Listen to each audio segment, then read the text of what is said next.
Thank you so much, Andy, for giving me the opportunity to use your platform to talk about my experiences and to talk about how I've been able to navigate this media business, which has been so incredibly impactful for me and has allowed me a ton of opportunity.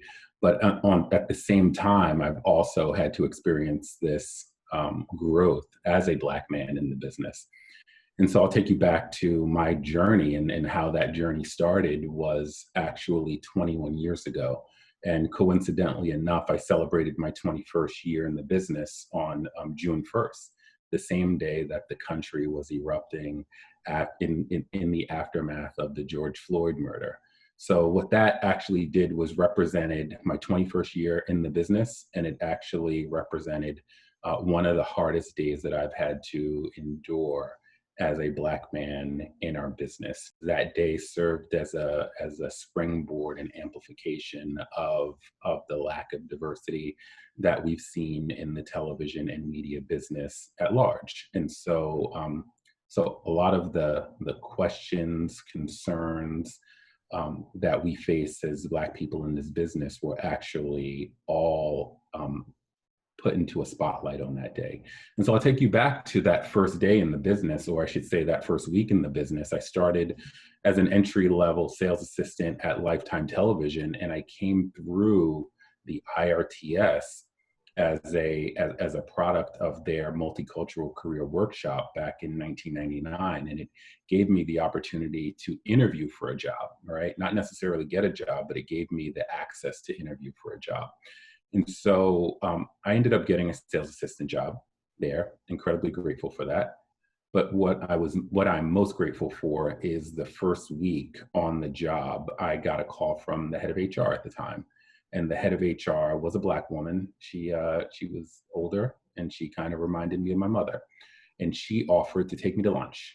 And me thinking, as a 22-year-old fresh out of college, a young person, that she was inviting me to lunch because she takes all new hires to lunch. That actually wasn't the case. She invited me to lunch, and on the way to lunch, she said, "Listen, I don't take all new hires to lunch."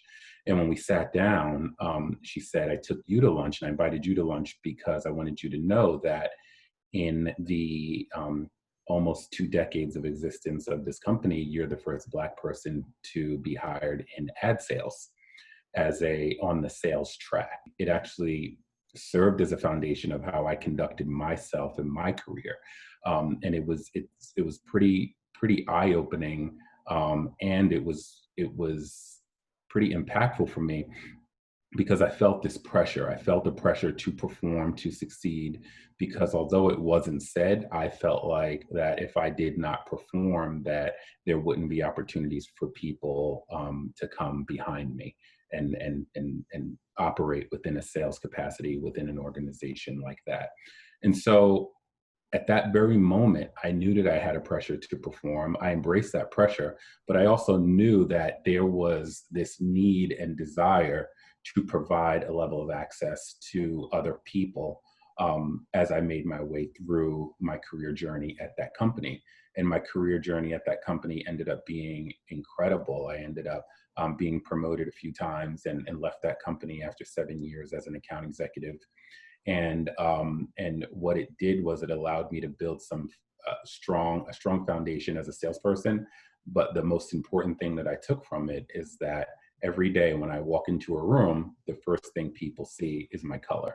And when people say that they don't see color, that's actually not true. It's false. And I don't want people to not see color when they interact with me. I want them to see my color. I want them to see a representation of a Black person, a Black man in our business who is not only capable of leading change, innovating, but also has the ability to help provide a level of access to those who otherwise wouldn't have had that access. And so when I fast forward through those 21 years, I now find myself sitting as a co-chairman on the board of the IRTS, the organization where I was able to get my start. And I find myself with an opportunity to provide a level of access to people who otherwise wouldn't have that access. I say it very proudly that I'm a product of a New York City bus driver and my father, and a New York City nursing administrator and registered nurse and my mother. And so that did not provide me a level of access within business or media or tech that other people may have been able to enjoy.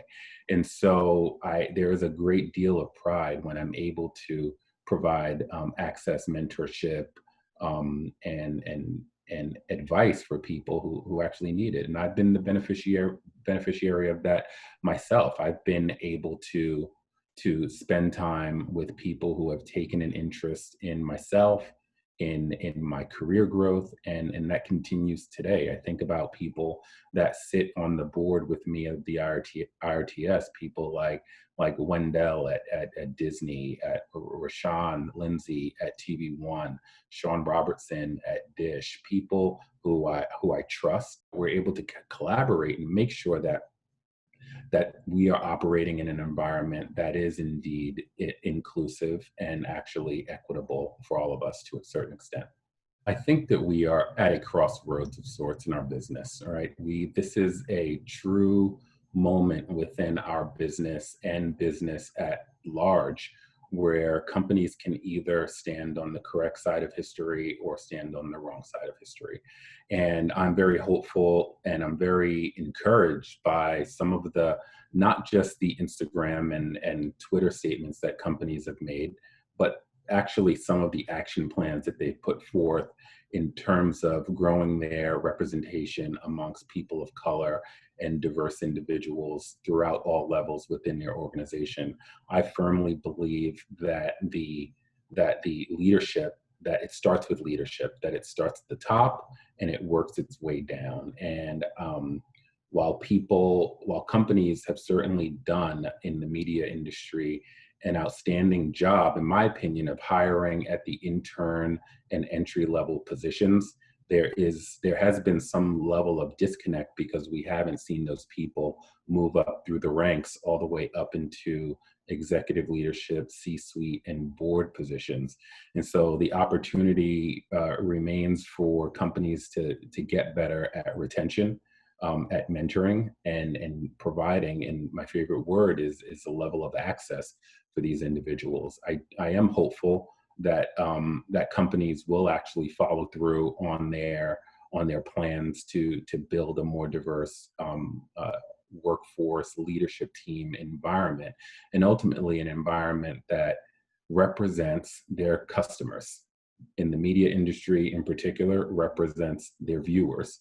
And so we do know that that African American, Black people of color consume media at a tremendous rate. And so should be a no-brainer that not only in front of the camera, but behind the camera and on the business side, that that that is represented at the same pace.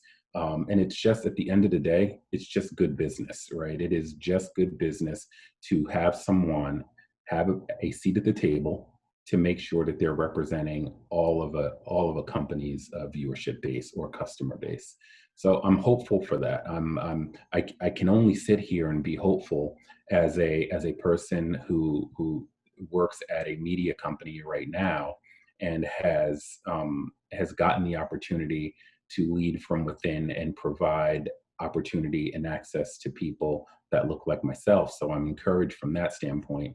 I'm very hopeful that the entire media tech industry actually follows suit. You know, we work in a business that we love to call ourselves data driven, right?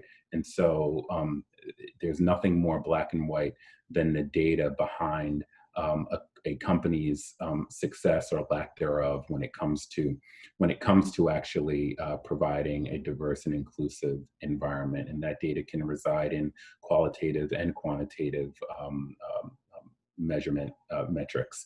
And so it's going to be incredibly important for companies and for media companies and tech companies to actually treat this moment in time in the same way that they would treat a business problem or a business challenge that they may be facing.